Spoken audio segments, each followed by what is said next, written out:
أعوذ بالله من الشيطان الرجيم. بسم الله الرحمن الرحيم. نحمده تعالى حمد الشاكرين ونصلي ونسلم على رسوله الكريم وعلى آله وصحبه أجمعين. ربنا لا تجعلنا فتنة للقوم الظالمين ونجنا برحمتك من القوم الكافرين. أما بعد، فقال المصنف رحمه الله تعالى: باب زكاة الذهب والفضة. Altın, kümüş ve pullarınki zakati. Aslında altın, kümüş pul şekilde işletişten burun kişiler tovar bilan muamele kıldı. Mesela tuz bilan buğdayni, buğday bilan yağaçni degandek bunda almashtirib, keyinchambdan muqim shunda ko'tarishga yengil, ixcham, oson usulda muomala qilishni o'ylab insonlar shu pulni ijod qilgan.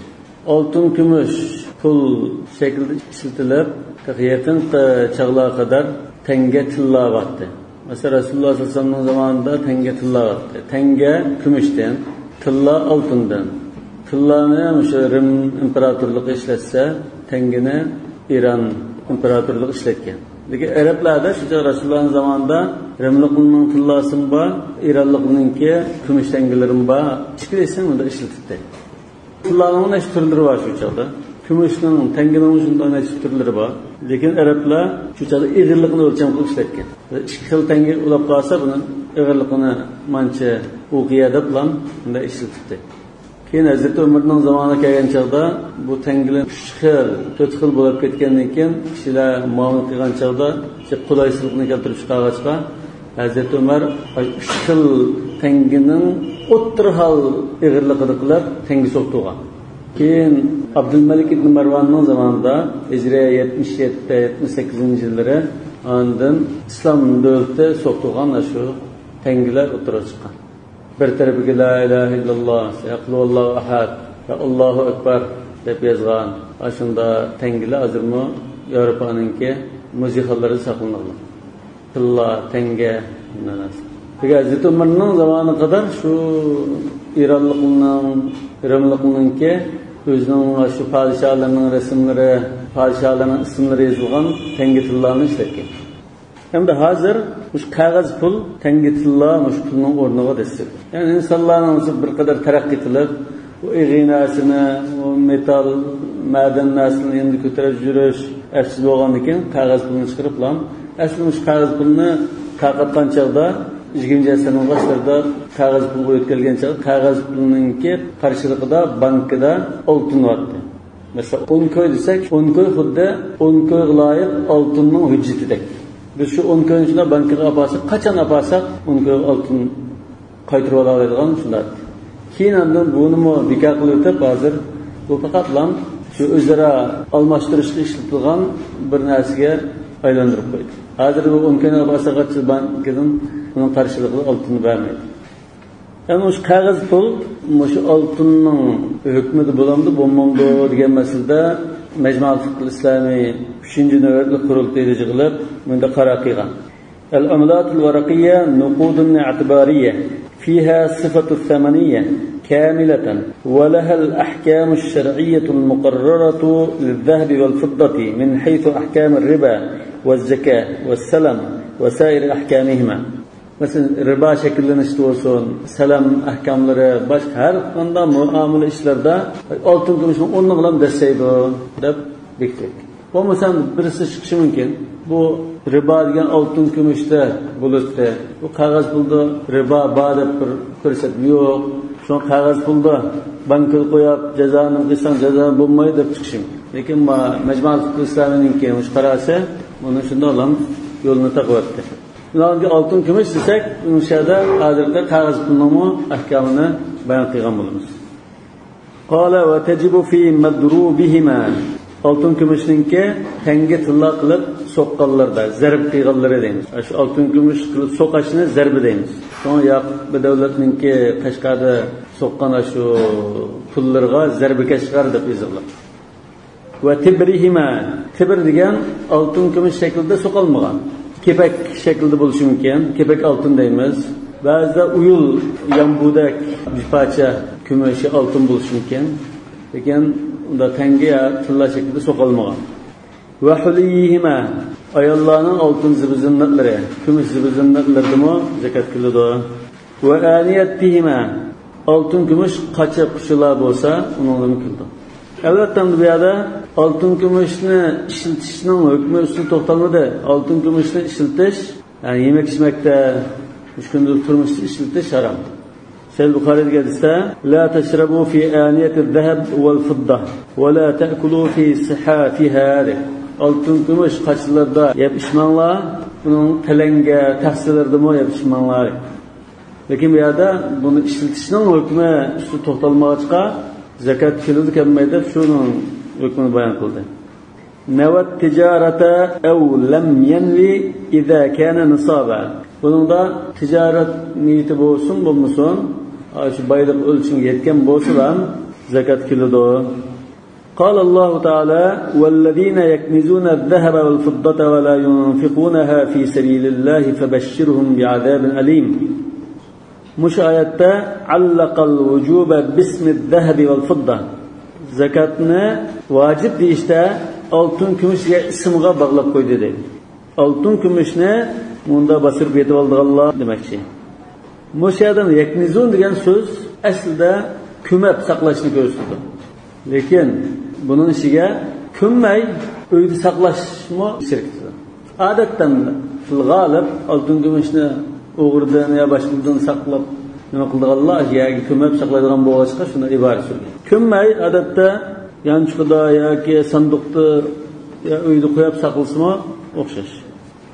Qala va annahu mavjudun fi jami' ma zakarna. Mush oltin va kumush degan ism yoki sifat biz yuqorida bayon qilgan al-madrub va tibr val huli val aniya ashhamista ba لأن المراد بالكنز عدم إخراج الزكاة لحديث جابر وابن عمر رضي الله عنهم كل مال لم تؤد زكاته فهو كنز وإن كان ظاهرا وما أديت زكاته فليس بكنز وإن كان مدفونا. مشاهدستا يعني كما قيمغان تقدروا زكاة برمغان مال قاسا bu kenz hesaplandı. Xuddi shu ko'mab basib yetib olgan bilan o'xshash. Ammo zakat berilgan mol olib qolsa, buni ko'mab qo'ysimi, bu kanzi hisoblanadi, uni gunohi yo'q. Ko'maklikka 1 million puli bor, lekin buning zakatini berib tursa, bu kanzi hisoblanmaydi. Endi shu oltin kumushda zakat qildiganlikning dalilini shu oyat deb ko'rsatdi-ku kitobda. Buning boshqa dalillar ko'p, lekin iktifoan bir dalilni bayon qilib qo'ydi. Hadisda ما من صاحب ذهب ولا فضة لا يؤدي منها حقها إلا إذا كان يوم القيامة صفحت له صفائح من نار فأحمي عليها في نار جهنم فيكوى بها جنبه وجبينه وظهره. Şey Müslim hadis. Bu bir vaid. Bunun başka hem devletdeki Müslümanlar, alimlar icma qilgan. Yani şu oltin kumushda zakat qildiganligi icma. Biz bununla oltin kumushga har qanday pul olib qolsa, buni qiyos qilib o'tamiz. Oltin, kumush va qog'oz pullar misli deb bir qator sanatimiz. Va an Ummi Salama radhiyallohu anha qalat.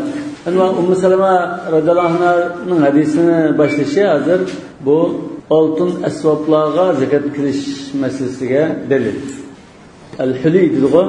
An Ummi Salama radhiyallohu anha qalat: "Kuntu albasu awdahan min zahabin." Ben oltindan yasalgan bir zibizinnat taqib olgan. Avdah degan vadahning ko'pligi. Yani bu odatda kumushdan yasalgan gulobkidek, bilajikdek ma'nosi. Lekin ba'zi oltindan yasalgan ishlatilgan. Shu oltindan deb qo'ydi. Avdah deb qo'ysa kumush maqsad qilindi. Oppoq bo'lgan ekan. Oltindan zibizinnat taqib olgandim dedi. Faqultu ya Rasululloh, akanzun hiya Muşumu kenzge kiramdo deb so'sam faqala in addayti zakatahu falaysa bikenzin. Zakatini bersangiz bu kenz hisoblanmaydi dedi. Bu hasan darajalik hadislardan fayasiru taqdirul aya. Shundan bu oyatningki mazmunini bunda tushunishimiz mumkin deydi.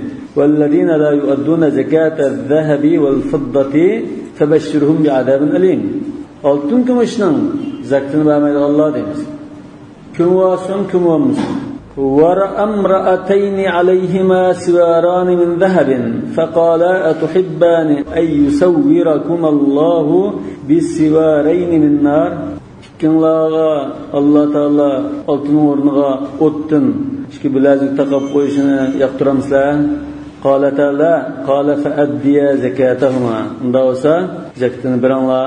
Buni sanadi hasan darajaga des. Alhaqal va'id ash-shadid bi tarki ada'i az-zakah. Mushadisda zakat bermaslikka qattiq tahdid salgan bo'ldi. Va annahu dalilul wujub. Bu altın asbablarda zakat vacib bo'lganligining dalili. Bu altın asbablarda zakat vacib bo'lish masalasida Hanafi mazhab vacib deb qaradi. Hadisda yuqorida bayon qilgandek dalil bor deb qaradi. Uningdan boshqa masalan dalillardan Hazrat Oyshaning hadisi annaha qalat dakhala alayya Rasululloh sallallohu alayhi vasallam fara'a fi yadayya fatakhatin min warqin faqala ma hada ya Aisha فقلت صنعتهن أتزين لك يا رسول الله فقال أتؤدين زكاتهن قلت لا أو ما شاء الله قال هو حسبك من النار وأبو داود رواية إسناد حسن Albani ile sahih qargan Ibn Hajar bilan sahih qargan hadis. Buningdan boshqa oltin kumushda zakat vojib bo'lganligi kelgan umum dalillar. Firqatu bil ashr dedigo, shuningga o'xshash umum dalillarni dalil qildi. Shu oltin asbab hozir. Oltinmi kumushmi oltin yo kumush. Unda zakat qiladi. Oyatul Kanzmi shuning dalili. Uningdan boshqa jumhur ulamolar zakat kelmaydi degan. Hanafi mazhabning qarashini tutqandan İmam Avza'i, Thavri, İmam Ahmed'in bir rivoyat, Zahiriylar, Hazrat ulamodan Şeyh ibn Baz, Hüseyin ulamo shunda qaraydi. Hazrat Abdullah ibn Mas'ud radhiyallohu anhudan zakat kilodi degan qarash sahih sanad bilan kelgan. Yani jumhur ulamolardan hammasi kelmaydi degan bo'lsa, ba'zilari bir yilning zakatini bersa bo'ldi. Undan keyin zakat bermasa bo'ldi deb qaragan. Bu Anas ibn Malik'ten rivayet kılınan qarash. Yani bazı ulamalar mesela İmam İbn Qayyim'dek ulamalar ikkinin birini tanlab berdi. Ya zakat berdi şu altın asablığa ya ki başka ayollarga berip tursa, ay berip turganligi şunu zakati. Zakatuhu ariyatuhu. Bunda qaragan. Lekin xulosalar zakat qildi, kelmaydi. Qildi degan qarash Hanafi mazhabininki qarashi bu şu yuqorida hadislarga tayandı. Bu hadislar nas, lekin bunun sanadida gap so'zi bo'lg'achqa, hali ko'p hadisshunos olimlar sahih emas, hasan emas, ojiz deb turg'achqa bu hadislarni olmagan. Hanafi mazhab olgan. Unda hozir bu yerda shu huli masalasida odat normal biz qaraydigan o'rin olmish qoldi. Hanafi mazhab ojizroq bo'lsa-mu yo hasan deb qaragan hadisni chang tutib, qiyosni tashlatdi mana. Jumhur hadisni tashlatdi. Qiyas tasavvurda. Qiyas qandaqda sen o'zdan ishlatilgan narsaga zakat kelmaydi degan bir qiyas bor. Nisob shu oltin kumushning nisobi shu hisob bo'ldi. 85 gram oltin. Shuningga yetsa, ayollar Hanafi mazhabining qarashi bo'yicha har yili zakat berib turadi. Har yil zakat berib kilotib 84 gram, 80 gram ushib qolsa, zakat berishni to'xtaydi. Yana 85 gramdan oshsa, yana zakat berish kerak. Bunday. Hanafi mazhabdan zakat qildi deganni tarjih qilamiz. Nima uchun deganda bu ishlatish doirasini asar qiyos shu xili jalliq qiyos bo'lsa-mu, ma'noda hadislar kelgan bo'g'achqa biz qiyosni tashlab hadisga kelgandek bir ahvol bor. Ikkinchisi bu bir ko'ngil xotirjam bo'lgan ish. Zakat vojib bo'lib qolgan bunda ahvol bo'lsa, biz zakat bermaydan ketaversak, chata shuni zakat bersak Bunun ustiga zakat berish bilan ayollarning oltin kumushi kemib qolmaydi. Herkes zakat berib turayotganlar olib o'tadi. Zakatning ta'rifi dediqo, annama deganni ikki xil ta'rif qilgan. Qo'ldagi iqtisodning o'zi olib o'tadi. Ya'ni zakatni berib tursa, bu qo'ldagi iqtisod olib turdi degan. Yana birisi zakatni bersa, berilgan zakat hasilab ajrni oladi degan. Ikki oltish degan ma'noda nimani izohlagan. وما تنفق من شيء فهو يخلفه فأولئك هم المضعفون. Aslında ayetli boğaçqa keskin deb aytalaymiz. Zakatni har yil berib tursa olmagan. Balki oltin asboblarim olsin deydigan ayol kishilar qolsa, har yil bersa bu olishning bir obda yo'li. Chunki bu oltin kumush zakatni berib turgan bilan u Masalan, ya bir hediye keldi, ya anısı tuqqan chaqda qaynanasi bir üzük ya nima qildi, ya harim bo'lsa eri bilazik ağaç qildi, ashuna qildi, yana olib keldi. Şuna hozirgi sodir bilsa ulamolardan Ibn Baz masalan, Şeyh Usaymin rahmetullahi alayhilarning ise sekret qildi degan o'sha mazhabni qarashini tanlagan. Bu hadislar kelgan bo'g'achqa undan bunun zakat bor edi. Yaqut, Zumrat undan aslida kelmaydi.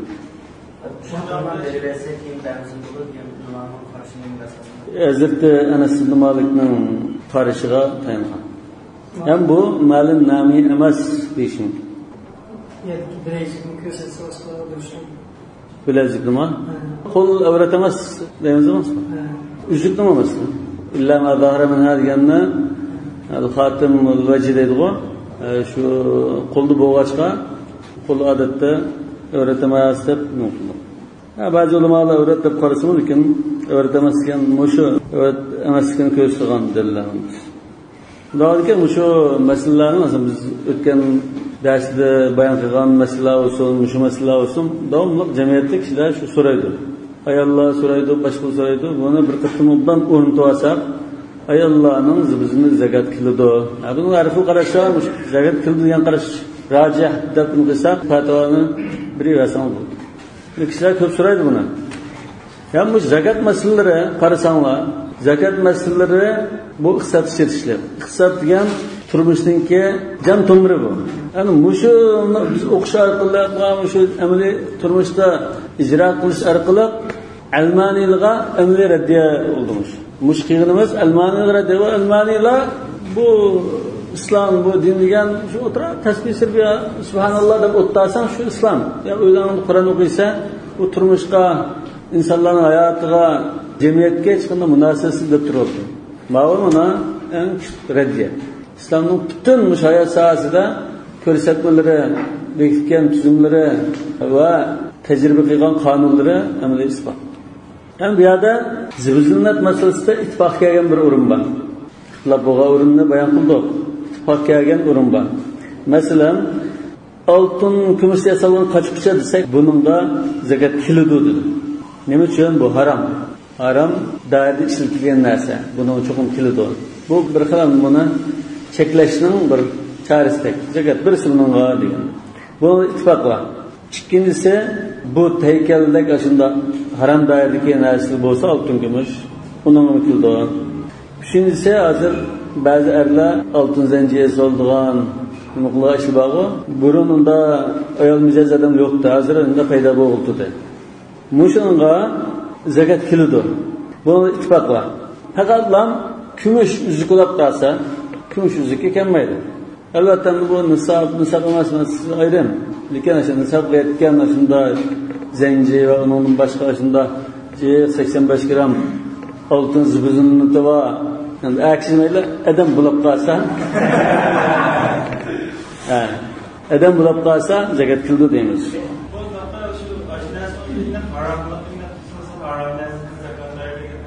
Işıltışı haram abi.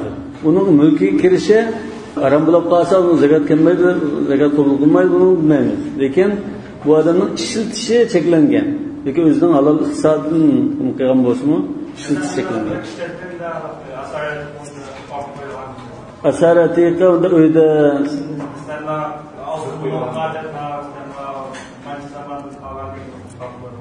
koyup koygan narsiga kelmaydi. Öyle mesela ya altın apto, ya çilapça, longdek narsa olsa kelmaydi. Bu kunyanın üstte kelmaydi. Ha bunu anda koyup koyaş, hadiste çeklengi dair kirmaydi degan bo'lgan. Hadi hadis çeklengine adetde kunda işitilgan, yapıştırgan taksa, kaçkuça ve nasıl altın bolsa bunun zakat kirdi dedi.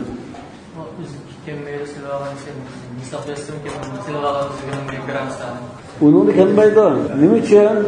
Bu kichikgina bir ruxsat qilingan dair bo'lg'achqa. 595 gramda üzük salanmaydi. Lekin üzükdan masalan 200 tal üzükni qo'ygan, dijitalda almashtirib taqaydigan bo'lib qolsa, onu kirish mumkin. Lekin bu nadir ahvoldan.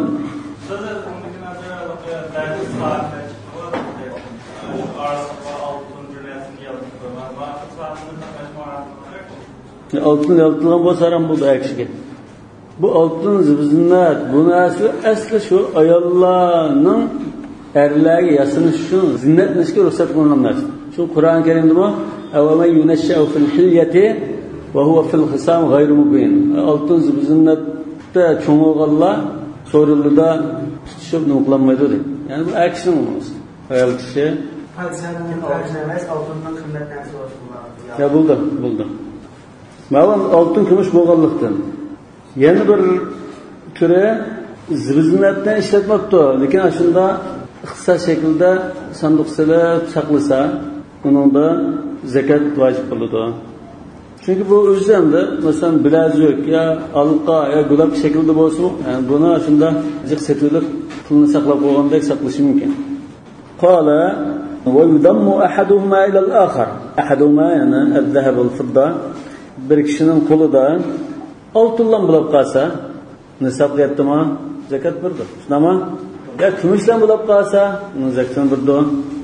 Oltinning nisobini 85 gram dedi. 20 tilla 4,25 gram. Shundan 20 ga ko'paytsak 85 gram chiqadi. Shu Abdulmalik ibn Marvonningki so'qtirgan tillasi shu ig'irlikda hozir Yevropadagi muzeyxonada saqlangan bo'lsa, shu aniqlanda bekitetiladi. Agar oltinmi bor, kumushmi bor qildi. Lekin ikkisi o'z oldiga nisobga yetmadi. Oltinning 85 gramga yetmadi. Kumushning 595 gramga yetmadi. Kumushning nisobi 595 gram. 200 dirham. 200 dirhamni hisoblasanglar 595 gram chiqadi. Masalan 300 gram kumush, 50 gram oltin bor. Bunda Hanifi mazhabining qarashi ikkisini qo'shib İkisini qo'shsak nisob shakllandi. O'lcham yetadi. Ya oltinning nisobiga ya kumushning nisobiga yetsa, bu zakat qiladi. لأنهما متحدان في معنى المالية والثمنية. Yani bu cinsda bir cins demek. Bunun cinsi pul mal bo'lg'achqa, tovarlarning bahası sifatida ishlatilgan cins bo'lg'achqa, ikkisini bir cins deb qaraymiz. İkisi bir pul hamda. Ve zekatu taallaqat bihima bi'tibar al-maliyyati wat-thamaniyati. Zakatmi buni pul deb qarag'achqa, pul deb hisoblag'achqa zakat kelgan. Fatudammu nadran lil fuqara. Shuna faqirlarga taxim foydali bo'ladi deb qarab, ikkisini qat'atimiz.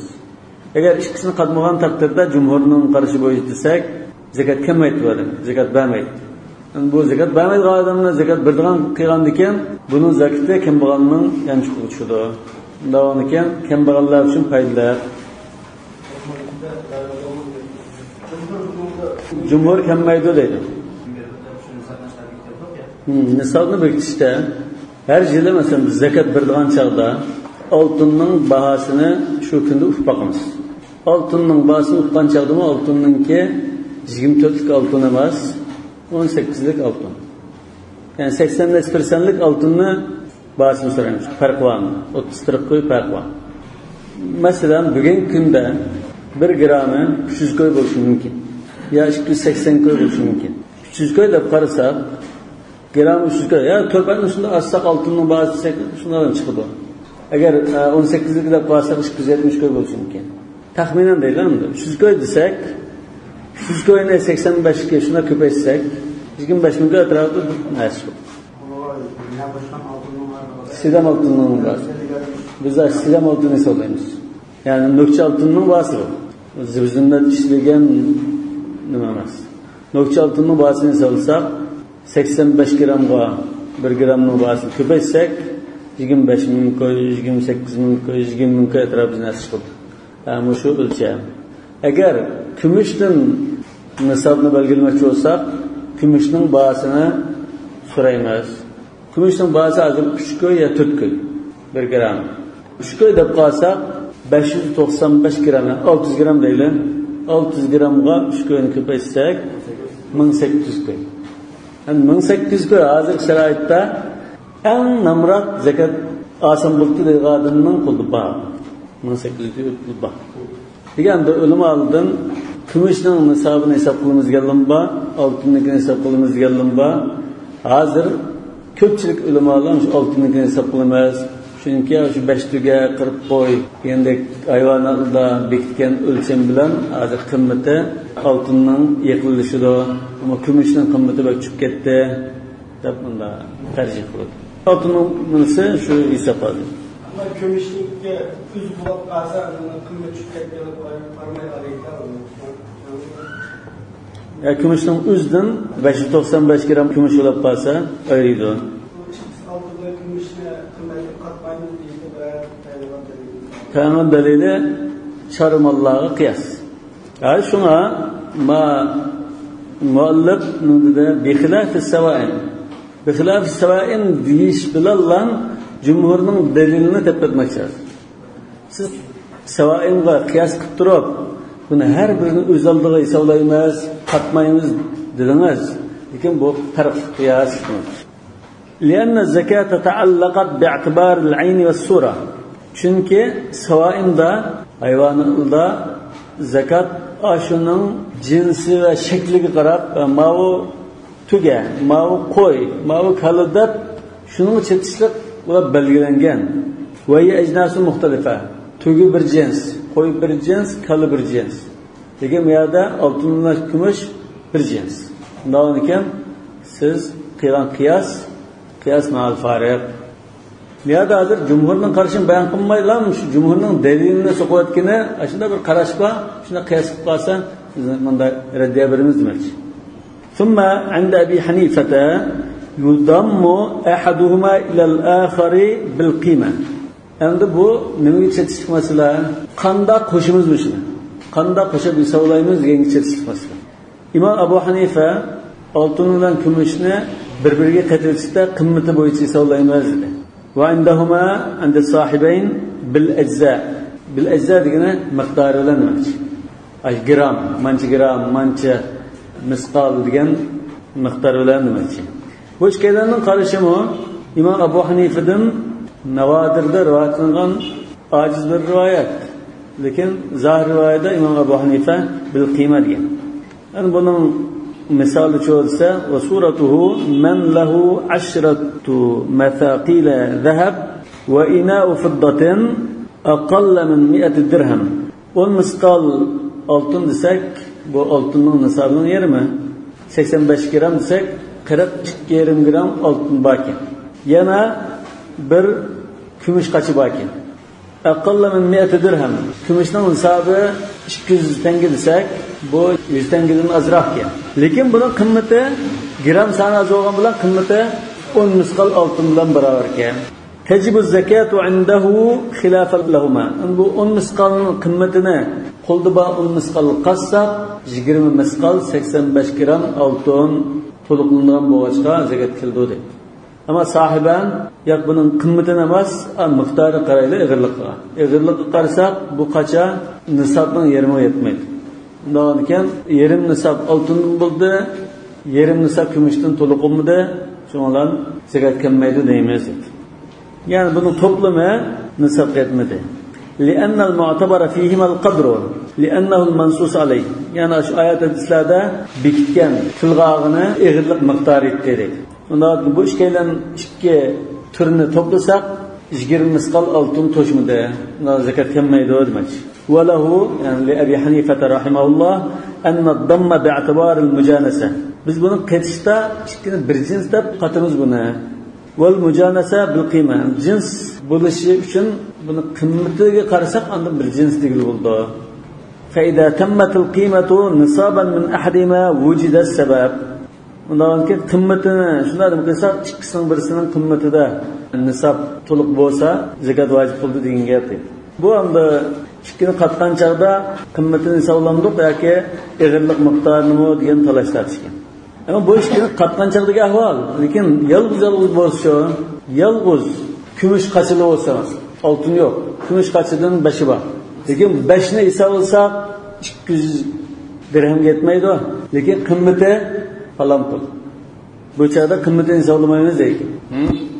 Masalan 595 gram nisob desak 300 gram ig'irlikdagi bir ivriq bor desak yoki aptu bor desak kumush.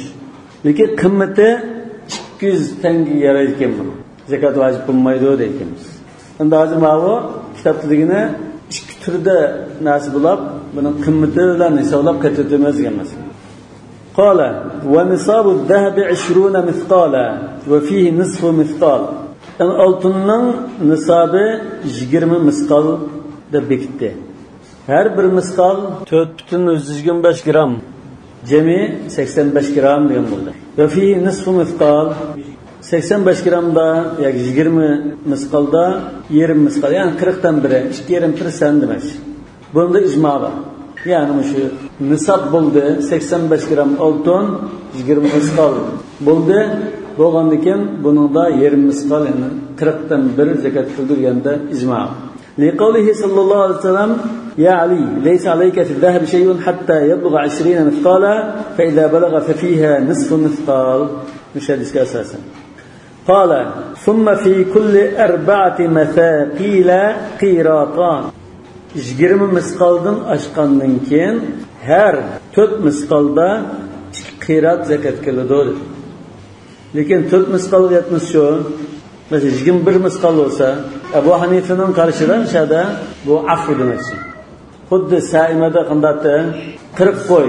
40 qo'ydan keyin 121 ga qadar apoqilgan bir vaqas vardı. Shunga o'xshash 85 gramdan 102 gramga qadar 17 gram mishada bir vaqas var. Buni fiqhda zakatul kusur deymiz. Chilpaq iqtisodninki zakati. Zakatul kusur. Kusur ham parchilgan bo'ldi-ku. Masalan shu 20 misqal dedik. 20 misqaldan keyin 4 misqal bo'lsa ondan zakat qildi. 4 misqal bo'lmay 3 misqal qadar bo'lsa, 3 misqalga zakat kelmaydi. Xuddi 40 dan keyingi 10-20 qo'yga kelmagandek demakchi. Yani 4 misqal qanchalar desak, 4 ni har bir misqalning eg'irligi ko'paysak, 4,125 gram ko'paysak 17 gram deb chiqadi. 17 gramni 85 ga qo'shsanglar 102 gram bo'ldi. 100 gram bo'lsa 85 gramning zakatini birsa demak. 101 gram bo'lsa 85 gramning zakatini birsa. 102 bo'lgan chaqda ondan buningga 2 qiratni qatsa demak. Qirat degan bu eg'irlik o'lchami. Hadisda kilo bu qirat degan. Qirat 1 dinarninki 1 misqalning 24 dan biri. Yani bu 0,12 gram. Belki jins kilsek 0,121 deymiz. 121 desanlar, muşu hisoblab tutsanlar, şu 17 gramninki muşu 40 dan 1 bo'lib chiqadi. Nisfu misqalga qatimiz muşu. Demak, 24 misqalda 20 misqal va 2 qirat keldi deymiz. Qala va nisabul fiddati, kumushning zakat qildigan o'lchami 100 dirham, 200 tanga. Yani 595 gram dedi. Ve fiha 5 dirahim. 200 tengede 5 tenge zakat vacip oldu. Bunun da ittifak, icma var. Liqavlihi sallallahu aleyhi ve sellem fi hadis Amr ibn Hazm, "Leysa fi'r riqati sadaqatun hatta tabluga 200 dirham. Fa idza balagat 200 fa fiha 5 dirahim." Yani muttafaqun alayhi hadisda "Leysa fima duna 5 awaqin sadaqa." Avaq degan uqiyaning ko'pligi. Bir uqiya 40 dirham bo'ladi. Bir uqiyaning eg'irligi Hanafi mazhabining qarashida 125 gram. Jumhurning qarashida 119 gram. Bundan oltin va kumush nisobi, yani eng tuan baylik o'lchami bunda ixtilof yo'q. Yani buningdan oshgan chaqda orliqda zakat savobini belgilagandek vaqas ya afv bormi yo'qmi? Mağda ixtilof bo'ldi. Kimmaydi degan nima chiqdi. Lekin biz hamda hozir hisoblash ishlari qulay bo'lg'achqa, shu orliqdagi tildo deymiz. Masalan, 25 ming qo'y deb tutma. 25 ming qo'ydan keyin 100 qo'y bo'lsa, 2,5 qo'y birimiz. Agar 10 qo'y qolsa, 2,5 qo'y birimiz. 1 qo'y qolsa, 2,5 siniz birimiz. Bir mo'lcham bo'lib qolsa, ashuna 40 dan birini birimiz.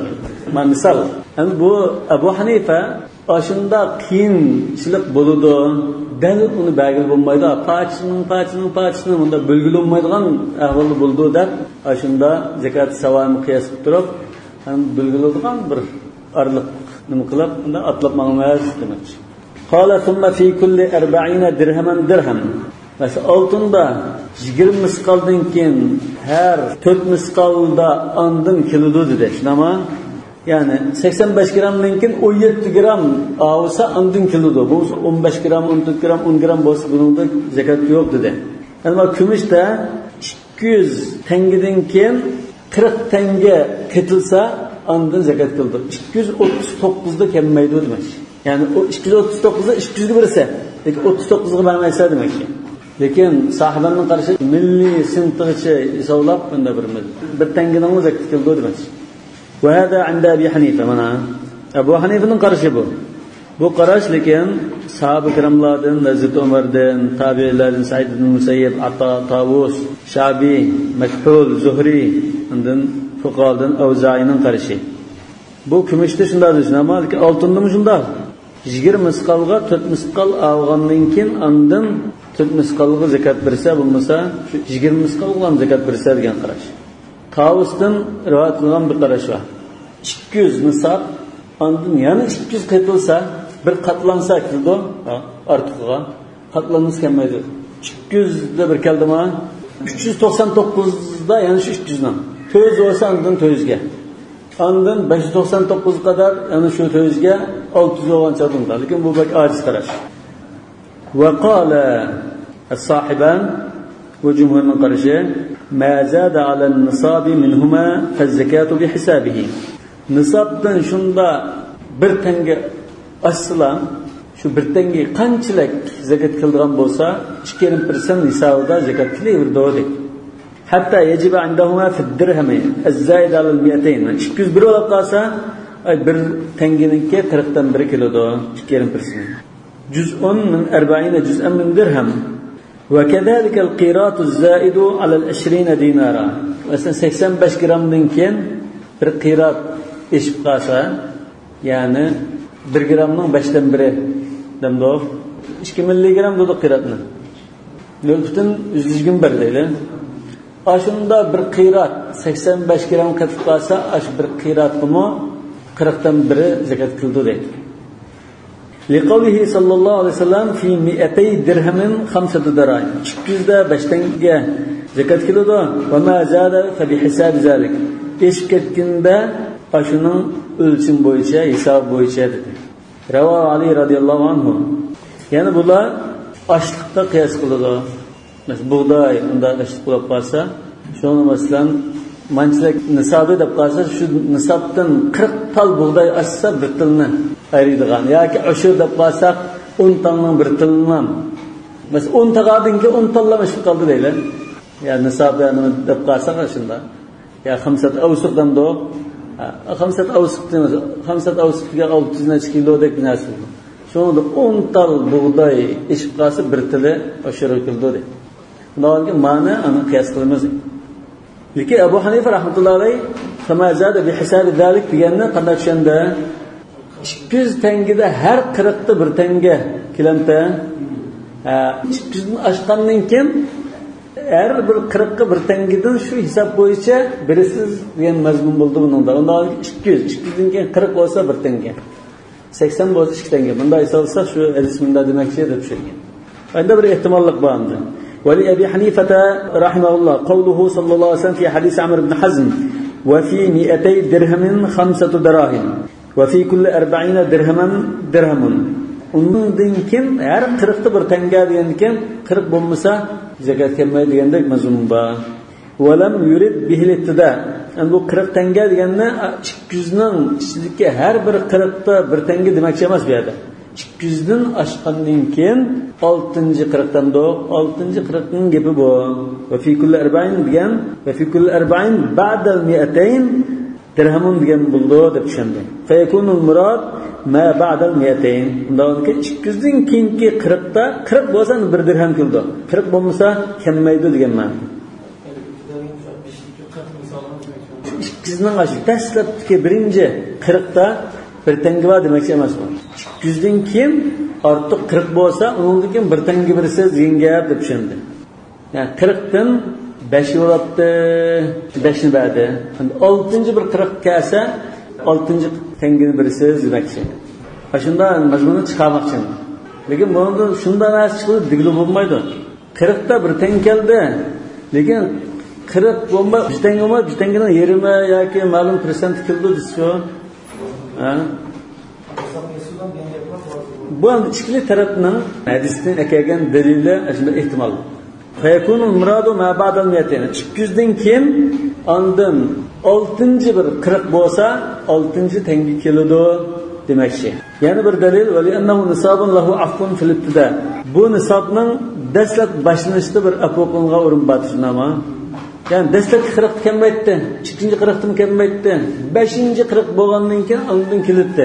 Unda o'rniga nisabdan keyinmi bu 40 to'shmisi kelmaydi. Nisabdan ilgariga qiyos qilyaptilar. Fakada fil intiha, yani oxirlashgan chaqdimi dastlabki 40 bo'lguncha kelmaydi demak. Yani 200 bilan 239 oraliqi apoqilib ketgan demakchi. Nisab 200. Ya. Bu dastlabki nisabni bekitishda 200 bo'lgan qadar aql qilayotgan. Ammo 200 dan oshgandan keyingi yana bir o'lchamni bekitishda 40 chi aql qilish bor.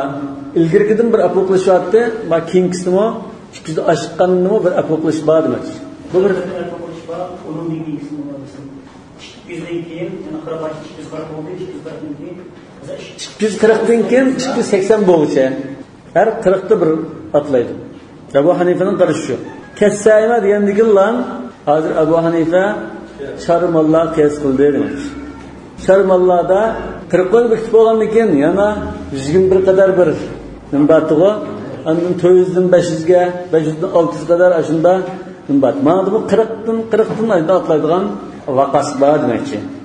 Endi hadisning dal keltirdi, qiyosning dal keltirdi, nima aqli dalili va li'annahu yufdi ila al-haraj bi hisab rubu' ushr ad-darra. Hisoblashda qiyinchilik qilib bordi. Shuna jafo tortmaslik uchun qulay bir ishni qildi deb bilan qulaylik yaratib berish uchun shuni tanlaymiz demakchi.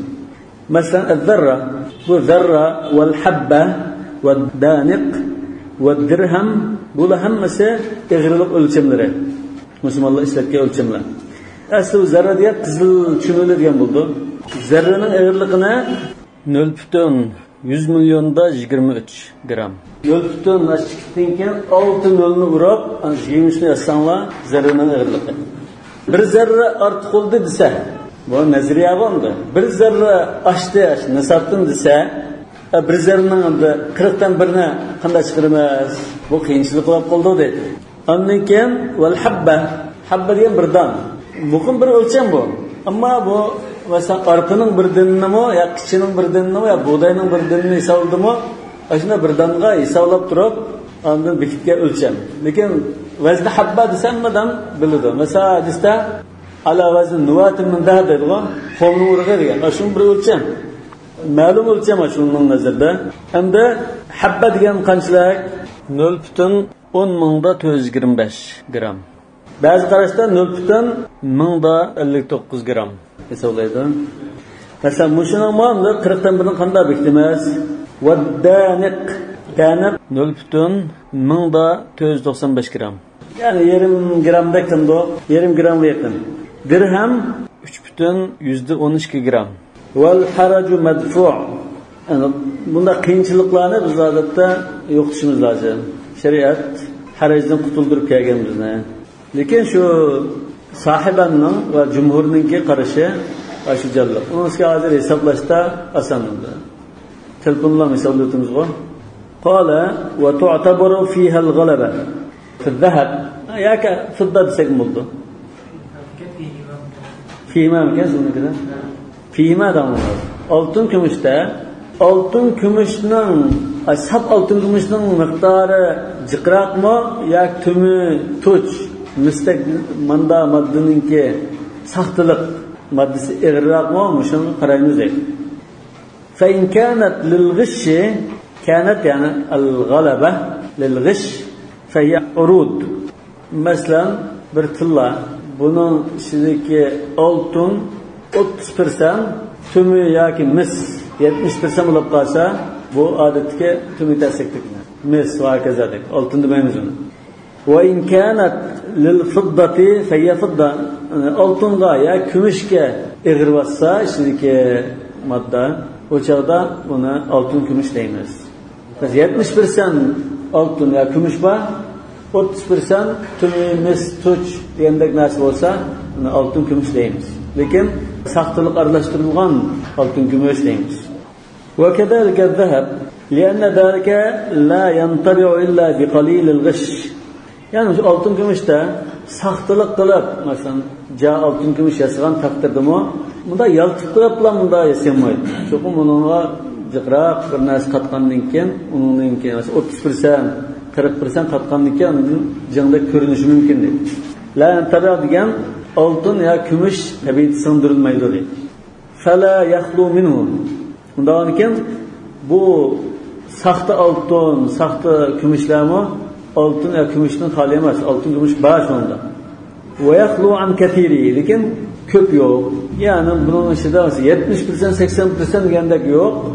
30%, 40% da bo'lishi mumkin. Bunda o'yin faja'alna al-fasila al-ghalaba. Shundan biz ham da buni bekitishda altın damdiq mashina, gümüş damdiq da bekitishda altın gümüş köp bo'lsa, altın gümüş deydi de bunda bekitdik. Ve derken ziyadete ala an-nisf. Bu ölçem nimasi 50%dan aşsa altın gümüş deymiz. 50%dan altın gümüş miqdori aşandiki. Az bo'lib qolsa altın gümüş tümütesi ki.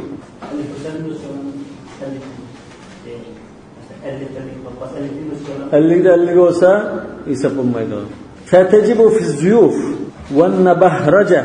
Şundan zakat müştürlük, sahtılık derecelerinde zakat vacip oldu. Zuyuf degan azroq sahtılık ishlatilgan tenge ve tilla. Mesela 20% tümü ishlatilgan, 80% altın kumush degan. Ve nabahraca bu unundan sal to'rak. Unundan to'rak yani mesela bu 60%, 65%, 70% sat. Şundaları nabahraca. Bu anda şu öz vaqtida bu pullarninki sahtılık dereceleri var. Kişiler de qarablan bildiğin, ya kişiler bilan bildiğin unular var. Asıl bu sahtı deyinge zayıf demiz bu. Sahtılık derecesi, lekin onun da eğiremezsin. Azraq sahtılık isteki. Yakma sat boz zuyuf ya nabahraca demeyimiz. Şu sahtılık olgandiken zuyuf dedik. Bu mesela 20% başka madde aralashtirib sahtılık qilgani desek, nabahraca ise 30%, 35% başka madde ishlatilgani. Bundan keyin bunun da yerimden açtan keyin zakat vacip bo'ldi dedik. Li'annal g'alib alayhim al-fidda. Bunda altın ya kumush tillavlab qolsa, altın kumush miqdori yerimdan oshgan bo'lg'achqa. Zuyufe sahtılık azraq. Nabahraja sahtılık sal jiqraq. Lekin yerimdan ortiq yana. Zuyufda 20% misli bo'lsa, nabahrajada 30%, 35% misli. قال ولا تجب في الستوقة لأن الغالب عليهم الغش. Yani sattuqa degan sahtılıkı iğraq. لأن الغالب عليها الغش. Çünkü bununda altın gümüşten başka madde jiqraq bo'ldi. İlla an yabluğa ma fiha min al-fiddati nisaban. Faqatlandı bunun mesela jiq bunda sattuqa saxta tengilden bekçik oldu. Yani her birisi mesela 30%, 40%'dan kumush var desek, 30%, 40%'dan kumushni hammani o'sha qo'limiz kumushning hammasini eg'irliqni bir o'lchsak, nisab ketilgan bo'lsa, ichiga to'mitasak va gazdan chiqarib, o chaqda zakat vojib bo'ldi deymiz. Lekin buni sap kumush hisobida hammani sap kumush deb hisoblab bunda zakat kelmaydi. Ya tekonal tijara yoki shuni ilib sotilgan tijorat tavri sifatida hisoblasak, mesela aşının ticaret qilgan bir adam baki. Aşı ja tengini ilib sotilgan adam bo'lsa, qo'lda nurgun bo'lsa 2% kildo deymiz. Bu ticaret tavri sifatida. Ve tablugha qiymatuha 200 dirham. Aşı nisab qiyassa demek. 595 gram yoki 200 tenge nisab qiyassa. Bütün qo'ldagi saxta tengildagi kumushning miqdori shuni yassa demek. Ticaret olsa albatta onun kildo nisab etken bo'lg'achqa. Tijorat qilmaydigan bo'lsa-mu, qo'lda iqtisod hisobida bo'lsa, shu nisab kumush hozir bo'ldi. Undan keyin zakat qildi. Fatajibu hina idin. Şu çağda mümkündür. Lekin qo'lda ba tengin hamman saq tengida hisoblab bunda zakat bermaydi. Wa in tasawaya kumush bilan ya oltin bilan saqda aralashtirilgan modda nisbati tang bo'lib qolsa 50% oltin, 50% mis. 50% kumush, 50% tumi. Bunda aralashtirilgan bo'lib qolsa, yani birini biridan jiq tegilmaydi. Bas oltinning sap oltinni 24 ayarliq deymiz. 50% oltin ba ölçem 12 ayarliq. 16, 18, 21, 24 oldu. 12 ayarlıqqa şu 50% mis yoki boshqa modda bor ekan. Agar bunda bo'lib qolsa, zakat vojib bo'lmaydi. Li'anna al-asl adam al-wujub. Chunki asli baraat zimma yoki asli hukm bir narsa vojib bo'lmasa, bunda bir boylik kelgandan qo'lga boylik bor degandan keyin undan zakat vojib bo'ldi. Hozir boylik bor deb isbotlanmagan bir ahvolda. Yani boylik bor deb isbotlanmoq shuning masalasi ma'lum. Vaqad waqa'a shakku fi sabab va huwa nisab. Nisab qo'lga kirdimi, kirmadimi deganda biz shak qilib qoldik. Undan keyin al-yaqin la yazulu bi-shakk degan qoida bo'yicha zakat vojib bo'lmadi deymiz. Bi xilaf al-bay' ala ma yati fi sarf. Yani so'zsiz narsalarda pulni pulga almashtirish masalasi bor. Buningda bu hozir degandek demaymiz aytdi. Buni o'xshamaydi. Masalan nima? Pulni pulga almashtirishda pul mesela oltinni oltinga almashtirsak, tang bo'lmasa ribo bo'lib qoladi. Dahab wal fidda bil fidda yadam biyad mislan emas wal fadl ribo deydi. Endi buni almashtirgan chaqda masalan ma birsin qo'ldagi tengida 20% kumush bor, qolgan tumi. Yana birisining qo'lda almashtirmoqchi bo'lgan kumushda 20% kumush va qolgan tumi. Bunda bo'lib qoladi, ikkisini almashtirsak, bunda jazo shakllanmaydi. 20% kumush, 20% kumush, 80% tumi, 80% tumi. İkisi almashtirib ribo shakllanmaydi. Wa nadran lil maliki kama fi as-sawm. Nadran lil malik kama fi as-sawm degan masalan saima hisoblash uchun yilning 20dan jiqroqida yaylaqda o'tlasa, uniki saima degan tur. 6 oylarning qilgan bo'lsa, zakat kelmaydi degan. Yani tang bo'lsa, zakat kelmaydi degan. Masalan, shuni aslanlar السائمة التي تكتفي بالرعي في أكثر حولها وإن علفها نصف الحول أو أكثر فليست بسائمة. نصف الحول علب بربقصة بو سائمة بمايدو ديان. سائمة بمان زكاة كم مايدو؟ زكاة كم مايدو كان نظرا للمالك. أشو مال إيسنين كي فايدسچون كانشلق كيغالق جاتن زكاة كم مايدو ديان. وسقي الأرض سيحا ودالية.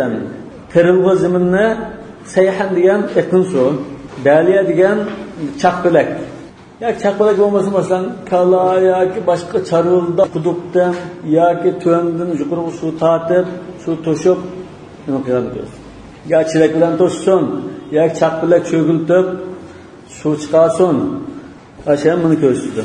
Mesela 6 ay ekin suyla su diken 6 ay su tatıp sudan bolsa onda öşremez, nisfil öşr kıldı demiş.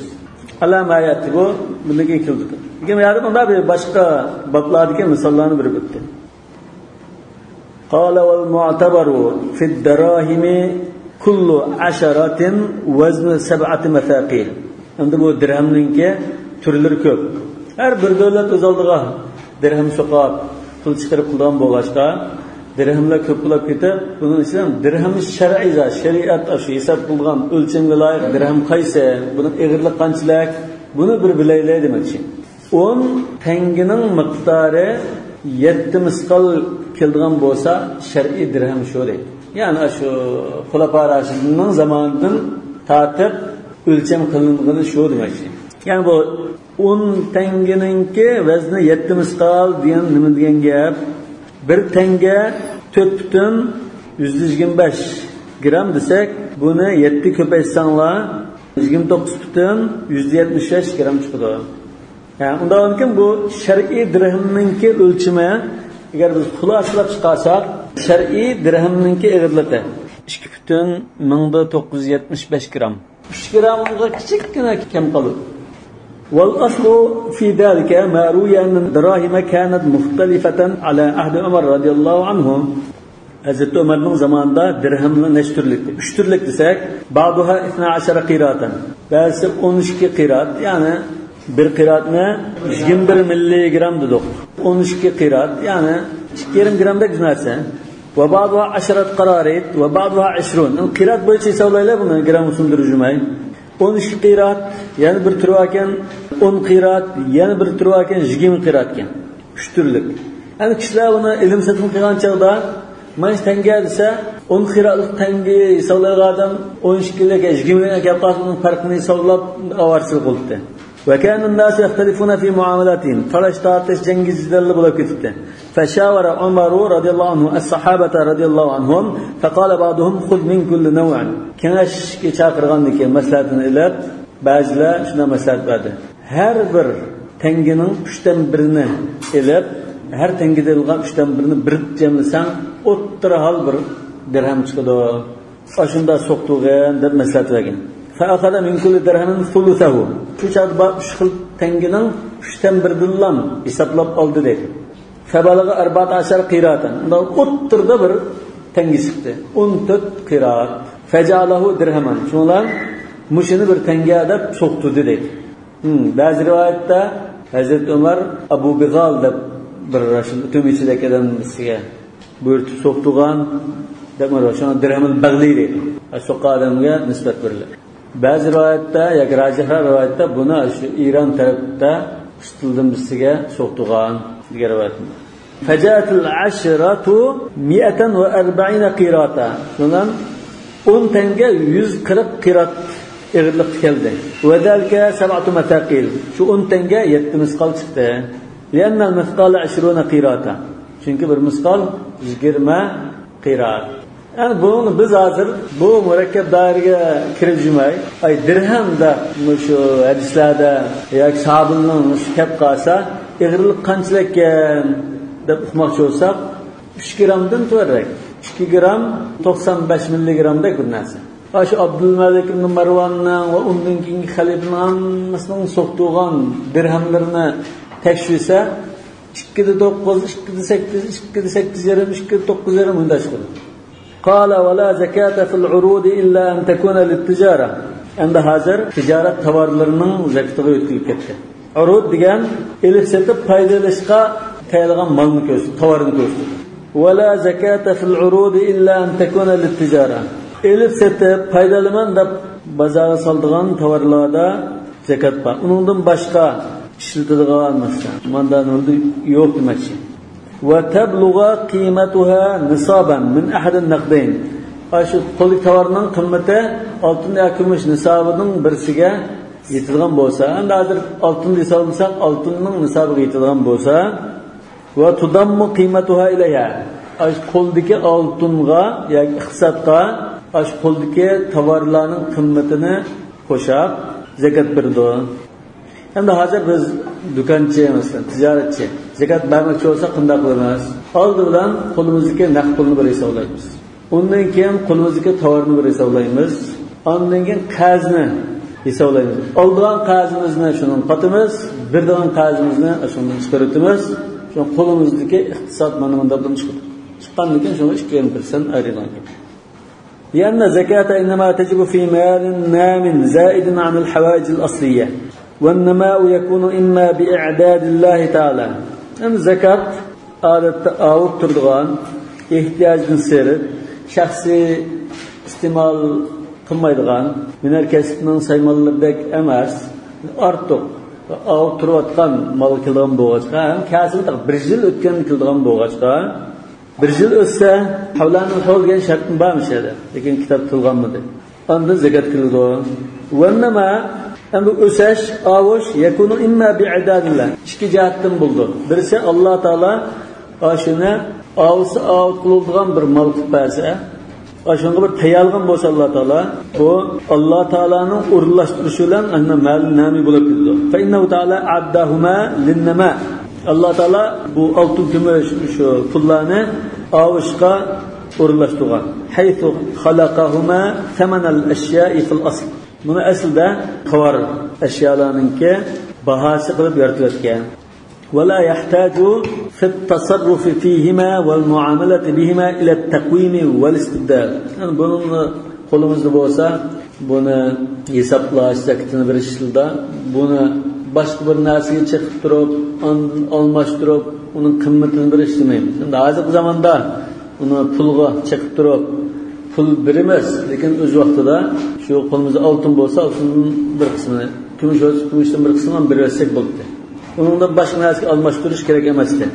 Va tata'allaqu az-zakatu bi'aynihi kayfa kana. Oltin bo'lsin, kumush bo'lsin, shuning o'zini ba'zi bo'ldi deydi. Aw yakunu degan bayatanqa va nima yakunu imma bi'adadillahi aw yakunu mu'addan bi'adadil 'abd. Oltin kumushni Alloh taolo shunda tovarlarning bahasida pul qilib o'tgan. Yoki banda buni endi o'sab turgan tovarga aylantirsa, bu chaqda bu yana o'sab turgan mol bo'ladi. Va huwa immal isama, bu bandining o'zining nami qilib tayyorlashi, ashtovar bir narsani, bu ya yaylaqda o'tlatib avutish orqali bo'ldi, yoki mana shu tijorat qilay, elib sotay degan niyat bo'lib qolsa, bu bandi tarafdan belgilangan bo'ldi. Fa yatahaqqaqu an-nama'u zohiran aw g'aliban. Undan keyin bu yerda tashqi ko'rinishda masalan molni olib ko'payib ketishi mumkin, yoki ba'zi ziyon bo'lib qolib, ba'zi bir ahvolda olmasa, lekin ko'pincha ahvolda olib ketadi deydi. Yani bu zakatul urud adı. Zakatul urud masalasi. Zakatul urud zahirila urudda zakat yo'qdir turibdi. Qiyosning kirg'ashqa. Lekin jumhur asosan shu ko'pchilik olimlar ya ayyuhallazina amanu anfiqu min tayyibati ma kasabtum degan mush oyatni dalil qilib, Imom Tabari mush oyatning tafsirida ya'ni bidalika jalla sanauhu zakku min tayyib ma kasabtum bitasarrufikum imma bit-tijarati aw bis-sana'ati min adh-dhahab wal-fidda. Yani ticaret bilan tapqan halal pulni zakatini beranglar degan bo'ldi mush oyat.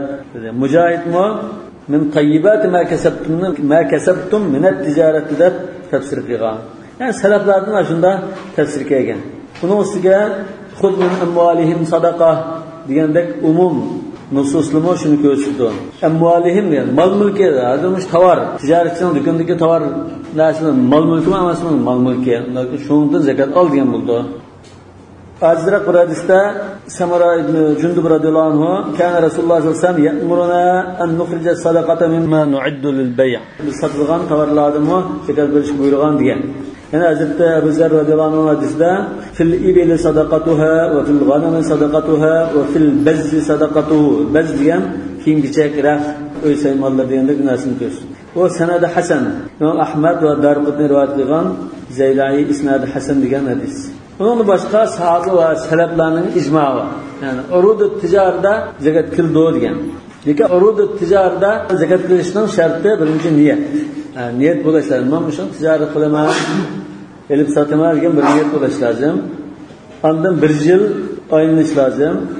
Bunun asosan bir narsani tijorat uchun sotib, mesela mashin tijorat qilgan odam mashinani 20 ming oldi-ku, do'kon qator tizib qo'yib sotmoqchi. Lekin lozim bo'lgan chog'da birisini minib qolsa, mayli o'xshash bilan zakat qilaverdi. Aksiya, men buni ishlatishga oldim deb 10 mashinani ishlatishga olib deylik. Lekin biz yuqori bog'lama mashinani setib qolsa, mayli uni zakat qilmaydi. Yani bu niyatiga bog'liq ish. Nolga shu urud tijorat deb hisoblashdan niyat. Innamal a'malu binniyat. Yani bu urud tijoriy munosabatlik yana bir nuqta. Bu qo'limizdagi tovarni qaysi bahada hisoblab zakat beramiz? Bu bek muhim gap ma'lum. Mesela do'konda ko'nglar kiyim-kechak bor, yoki rax bor, yoki velosiped bor, kompyuter bor. Buni qanday bahada hisoblab zakatini ayiramiz? Shu kunki top bahasida hisoblaymiz. Biz burun olgan baho emas, yoki bundan keyin pash-pash sotilgan yuqori baho emas. Shu kunda masalan birisiga shunda top o'tkazsak oldigan baho bo'lsa, shu bahada hisoblaymiz. Nima uchun desa, shu masalan do'konda taqlatmoqchi hozir echiqdan sotay deb qolsak, shu bahada sotib Yana bir muhim masala, buni siz bilolmasa olmaydi. Dükkandagi malning zakatini bergan chog'da dükkandagi shu malimizning o'zini bersak bo'lamdi yo qimmatini berishimiz kerakmi yoki ixtiyorligimizdimi? Masalan, dükkanda ko'nglak shim bor, oyoq bor yoki rax bor. Biz Ramazon zakat ayırmoqchi. Ayıradigan chog'da pulimizni naqd pul bo'lmasligi mumkin. Ba'zi qarzilib ondan naqd pul zakat deydiganlar bor. Hanifiy mazhabda Imom Shofiy shunda qaraydi, bir qarashida ay tijoratchi ixtiyorligida xolisa pul berdi. Xolisa shu dukkandagi kiyim-kechak, kerak, ashunday narsalardan, tovardan zakat ayirish bo'ldi. Ya'ni 2,5%, 40 dan birini ayirish bo'ldi. 40 ko'nglak bo'lsa, bir ko'nglaklam zakat. 40 to'prak bo'lsa, bir to'prak. İmam Ahmad ya qimmatini berdi dedi. İmam Ahmad ashun qimmatini berdi. Hali bunu tartiblar. Yani bizde qimmatini berdi, ba'zi narsalar yo'q, shu o'zim bir to'g'ri İmam Ahmad qimmatini berdi. Buni Şeyh Qardaviy tarjih qilgan. Nima uchun? Kompüter ya satayotgan ya raq satayotgan bir dukon bo'lsa, bu raqni ya kompüterni ya nima bersan, bu kambag'alning ehtiyojini ashqamdamdi, qonunmamdi. Buni o'zi ishlatmaydi. Kompüter ishlatsin bilmaydi, qo'shab och. Bolalar kiyim-kechak yapmoqchi, maktabdan so'ngkisini yapmoqchi. Ya uyga ko'ma o'tanamoqchi. Men bu kompüterni bersam, 40 kompüter bo'lgan bu ochiq bilan buni 3000 ko'ylik kompüterni 1000 ko'ylik setib bilan az pul bilan qaytadi. Şunu sen o'zini bermay qimmatini berishing lozim.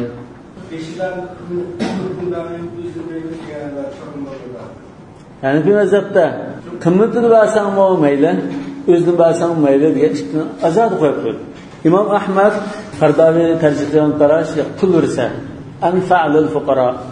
Yani İmam Ibn Taymiye ba'zi ulamolar ahvol qarab buni qilsa bo'ldi. Masalan bizning qo'limizda shu kambag'allar foydalanadigan tovarlar bo'lib qolsa, shuni bersak, jiniga asqatilgan bo'lsa, maylashni bersam mayli.